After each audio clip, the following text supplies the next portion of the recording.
আমি আগের দিন একটা ভিডিও বানিয়েছিলাম যেখানে আমি বলছিলাম যে নন্দনের মতো হল পশ্চিমবাংলার বিভিন্ন জায়গায় দরকার আছে। তো সেটা কেন দরকার, কি কারণে, সেটা নিয়ে একটু ডিটেলে আলোচনা করব। সেটার মধ্যে আমরা মূলত যে বাংলা সিনেমা স্যাটেলাইট রাইট বিক্রি হচ্ছে না, প্যান ইন্ডিয়া লেভেলে আদৌ রিলিজ করা সম্ভব কি সম্ভব নয়, এবং করলেও আদৌ সেটা লাভের লাভ কিছু হচ্ছে কিনা, সেগুলো নিয়ে আমরা কথা বলেছিলাম, ডিটেলে কথা বলেছিলাম। তো সেখানে এইটা একটা ছোট পয়েন্ট হিসেবে এসেছিল, সেটাকে নিয়ে আমরা ইলাবোরেটিভ আলোচনা করবো এবং আপনাদেরও ফিডব্যাক জানবার চেষ্টা করব। আপনারা যারা দেখছেন কলকাতার বাইরে, মফস্বল থেকে, গ্রাম থেকে যারা দেখছেন, তারা কমেন্ট করে জানান তাদের এরিয়ার রিয়ালিটি সম্পর্কে। কারণ আগের দিন একটা দারুণ কমেন্ট পেয়েছিলাম চাকদা থেকে, যেখানে একজন বলছিলেন, যিনি ওখান থেকে কমেন্ট করেছিলেন যে আমাদের এখানে সব কিছু আছে, সব রকমের ব্র্যান্ড দোকান খুলে ফেলেছে, সব রকমের শোরুম আছে, সব কিছু পাওয়া যায়, খালি সিনেমা হলটা ঠিকঠাক নেই। একটা এমন সিনেমা হল আছে যা সাউন্ড সিস্টেম ভালো নয়, পর্দা ভালো নয়, সিটিং অ্যারেঞ্জমেন্ট ভালো নয়, এসি ভালো নয়, কিছুই ভালো নয়। তো সেখানে আমরা সিনেমা দেখতে পাই না, এবং সিনেমা দেখতে হলে আমাদেরকে বহু দূর যেতে হয়, তাই জন্য আমাদের প্রচুর ছবি দেখা হয় না।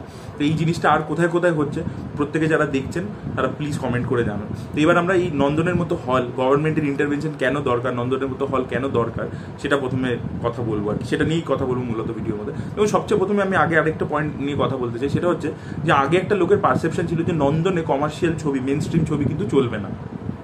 নন্দনে একটা সেমি কমার্শিয়াল জোনের ছবি ভালো চলে, মানে আপনি কণ্ঠর মতো ছবি খুব ভালো চলেছে, দুর্গেশগড়ের গুপ্তধন খুব ভালো চলেছে, মিডল অফ দ্য রোড যে ছবিগুলো হয়, ইভেন যেগুলো আর্টি ছবিও হয়, সেগুলোরও কিন্তু একটা অডিয়েন্স নন্দনে রয়েছে, কলকাতার নন্দনে রয়েছে, এবং সেগুলো চলে। কিন্তু চিরকাল অ্যাজিউম করা হয়েছে যে কমার্শিয়াল যে ছবি, হার্ডকোর কমার্শিয়াল মাস ছবি চলবে না। সেই ব্যাপারটা কিন্তু, সেই অ্যাজামশনটা কিন্তু মির্জা পুরোপুরি ভেঙে দিয়েছে। মির্জা প্রথমে দুপুর 1টার সময় শো পেয়েছিল, সেখানে যারাই গিয়ে দেখেছে ভালো ভিড় ছিল।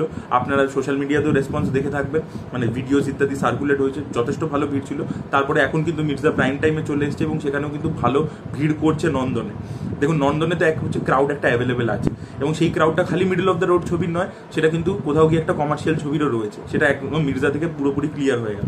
এবার তাহলে ভাবুন, জিৎ যে বছরের পর বছর করে গেছে, তার ছবিগুলো তো কোনোদিনও পাইনি নন্দন, তার সাথে তো একটা মানে ইনজাস্টিস করা হয়েছে। তো তার ছবিগুলো পেলে সেখানেও কিন্তু সে একটা মানে প্রায় 30 দিন, 40 দিন, 45 দিন কিন্তু টানতে পারে তার ছবিটা, মানে ভালো অডিয়েন্স কিন্তু টানতে পারে, ওখানে পুল করতে পারে, কিন্তু সেটা কিন্তু একটা ভালো জিনিস হবে। তো আশা রাখবো যে সামনের দিনে বুমেরাং ছবিটাকে অ্যাটলিস্ট নন্দনে একটা শো দেওয়া হোক, নন্দন 1-এ।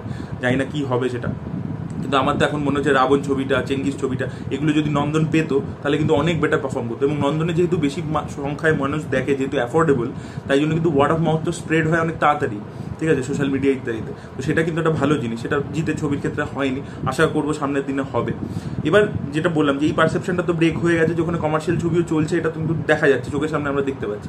এবার যদি নন্দনের মতো হল চারিদিকে খুলে যায়, আমরা দেখছি এরকম প্রচুর জেলা আছে যেখানে কোনো হলই নেই, সেখানে যদি একটা গভর্নমেন্ট সেন্টার খোলে, সেখানে আপনাদেরকে আমি আগে একটা ভিডিওতে বলেছিলাম যে কিছু সিঙ্গেল স্ক্রিনস ছিল, যেগুলোকে ভেঙে একটা মানে মিনি মাল্টিপ্লেক্স এবং তার সাথে একটা মলের মতো স্ট্রাকচার, ইনফ্রাস্ট্রাকচার করা হচ্ছে।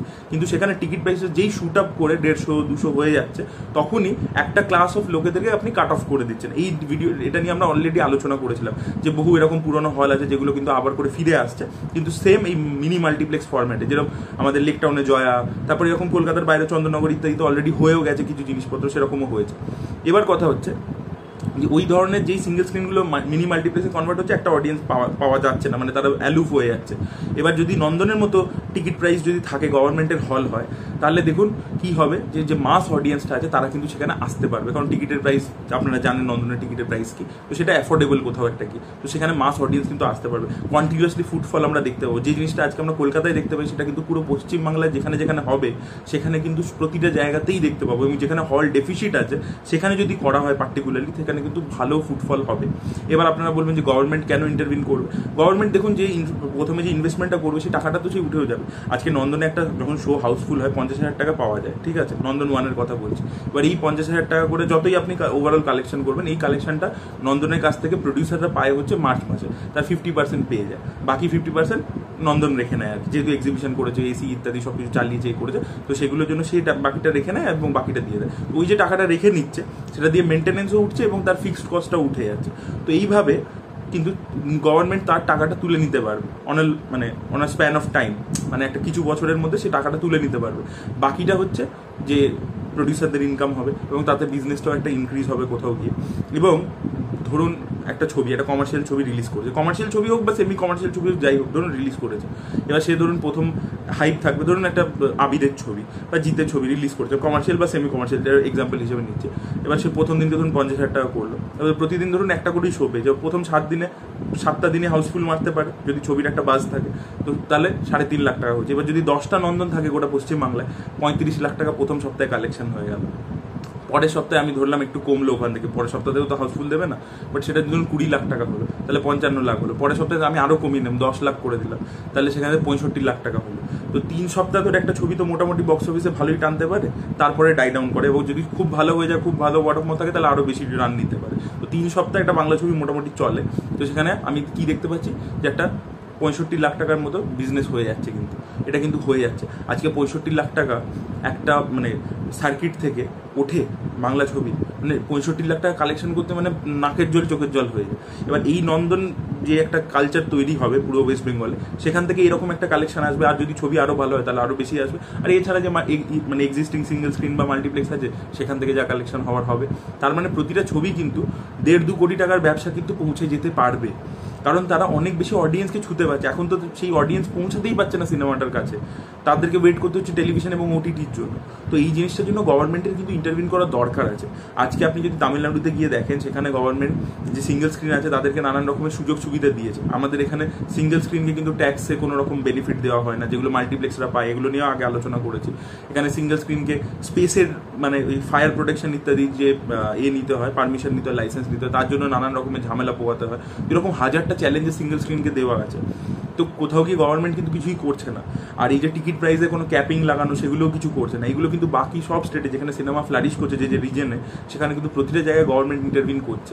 আর আজকে যদি আপনি দেখেন অন্য ইন্ডাস্ট্রিজ ইত্যাদি, তো যা যা হয়েছে আমাদের দেশে, বড় বড় জিনিস, হোয়াইট রেভলিউশন ইত্যাদি যাই হয়েছে, সেখানে কিন্তু গভর্নমেন্ট ইন্টারভিন করেছে, পাবলিক সেক্টর এসছে, সে তবেই হয়। মানে একটা লেভেলের পর এখন আর কি বাংলা সিনেমা এমন একটা জায়গায় চলে গেছে যে কোনো প্রাইভেট প্লেয়ারের পক্ষে তো সম্ভব নয় যে বড়দের একটা ওই মিনি মাল্টিপ্লেক্স খুলবে, সেখানে একটা ওই সার্টেন অডিয়েন্সই আসবে, ঠিক আছে।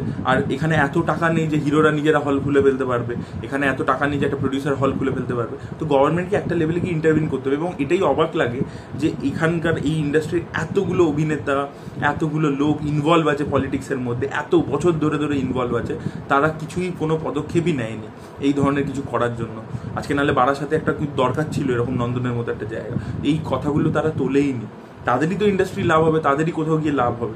এবং এটাও কিন্তু মানুষের জন্যই গভর্নমেন্ট কাজ করছে, কারণ ফিল্ম ইন্ডাস্ট্রিতে প্রচুর লোক কাজ করে। আজকে যদি ছবি কালেকশন করতে শুরু করে, তাহলে কোথাও গিয়ে এমপ্লয়মেন্টও জেনারেট হবে সেখান দিয়ে। এবং একটা লোকের এমপ্লয়মেন্ট মানে হচ্ছে তার সাথে 4টে লোক আরও অ্যাসোসিয়েটেড আছে, তার ফ্যামিলি, তারাও খেতে পাচ্ছে। তো you are actually providing lot of people, মানে সাধারণ মানুষের জন্যই আপনি করছেন, কিন্তু আপনি খালি ফিল্ম ইন্ডাস্ট্রির জন্য করছেন না। তো সেই জিনিসটা একটা it's a chain of thing, এবং যে সিনেমা হল ইত্যাদি ডাউন দ্য লাইন সবাইকার লাভ হবে। তো সেটা গভর্নমেন্টের কিন্তু একটা লেভেলের পর এখন যে পরিস্থিতিতে পৌঁছে গেছে বাংলা ছবি, গভর্নমেন্টের কিন্তু ইন্টারভেনশন মানে খুব দরকার। নাহলে কিন্তু এই ইন্ডাস্ট্রি ওই লোকে এসে ঘাটিয়াই বলে যাবে, কোনোভাবে কামব্যাক করা সম্ভবই নয়। কারণ হলই তো নেই, হলটাই হচ্ছে মেন। বাকি আপনি কি বাজ ফাজ হ্যান ত্যান এগুলো আপনি সোশ্যাল মিডিয়াতে ক্রিয়েট করতে পারেন, কিন্তু তারপরে যে দেখা যাচ্ছে যে কমার্শিয়াল ছবিগুলোর ক্ষেত্রে কী হচ্ছে, যে বাজ সোশ্যাল মিডিয়াতে একদম অ্যাভেলেবেল, মানে আপনি পরিষ্কার দেখতে পাচ্ছেন, ফেসবুকে দেখে আপনার মনে হচ্ছে এই ছবি নামলেই ব্লকবাস্টার হবে, বা ইউটিউবে দেখে তাই বুঝতে পারছেন, কিন্তু যখন ছবিটা আসছে কিছুই করতে পারছে না। কেন? কারণ যেখানে অডিয়েন্স আছে সেখানে হল নেই। এইটা কিন্তু খুব ইম্পর্টেন্ট একটা জিনিস। তো আপনারা আপনাদের লোকালিটিতে কী এক্সপিরিয়েন্স অবশ্যই জানান, এবং আপনারাও এই জিনিসটার সাথে সহমত কিনা অবশ্যই জানান। এবং সোশ্যাল মিডিয়াতে না ভুলভাল জিনিস নিয়ে সরব না হয়, যার যদি সিনেমাকে সত্যি মন থেকে ভালোবেসে থাকেন, এইগুলো নিয়ে গভর্নমেন্ট ইত্যাদিকে ট্যাগ করে এগুলো নিয়ে লিখুন যে আমরা এরকম জায়গায় একটা গভর্নমেন্ট হল চাই। নন্দনের মতো এত বড় না বানাতে পারলেও একটা নজরুল তীর্থের মতো কিছু হোক, ছোটোই একটা হোক, কিন্তু একটা কিছু স্টার্ট তো হোক। কিছু জায়গায় তো অ্যাটলিস্ট খুলুক, 2টো জায়গা 3টে জায়গাতে খুলুক, সেখানে রেজাল্ট থেকে বুঝুক, তারপরে সেটা ফার্দার নিয়ে যাক প্রজেক্টটাকে।